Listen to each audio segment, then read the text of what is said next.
যে মার কলিজায় লাথি মারছে সেও 4500 বার লাথি মারছে। আল্লাহু আকবার। ও যুবক, যে মার কলিজায় 4500 লাথি মারলা, আর আজকে নতুন বউ পাওয়ার পরে ওই মাকে বুড়া বেটি বলো? হায় হায়, কপাল পুরা। ওয়াজ মাহফিল দিয়ে কি হবে? মসজিদ মাদ্রাসায় দান সদকা করে কি হবে? খোদার কসম, মার যদি চোখের পানি পড়ে যায়, মসজিদ মাদ্রাসার কোনো হাজার হাজার কোটি কোটি টাকা দান সদকা করেও কোনো কাজে আসবে না। আজকে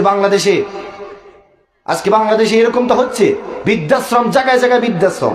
আপনি অবাক হবেন, সৌদি আরবে একবার এক আদালত হয়েছে। কি আদালত জানেন? দুই ভাই ঝগড়া লাগছে। এক ভাই কয় মাকে আমি রাখবো, আরেক ভাই কয় না, মাকে আমি রাখতে চাই। দুই ভাই ঝগড়া লাগছে। এবার আদালত রায় দিল, এক ভাই মাকে নিয়ে চলে যাচ্ছে, অপর ভাই গলা কাটা মুরগির মতো লাফাই লাফাইয়ে কাঁদে। হায় হায়, আমি অবাক হয়ে যাই।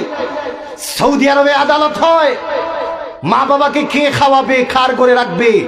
আর আমার স্বাধীন বাংলায় আদালত হয়, মা বাবাকে কেমনে ঘর থেকে বের করবে। ঠিক কিনা? এরা কপাল পোড়া, এরা জাহান্নামী। ঠিক কিনা বলে?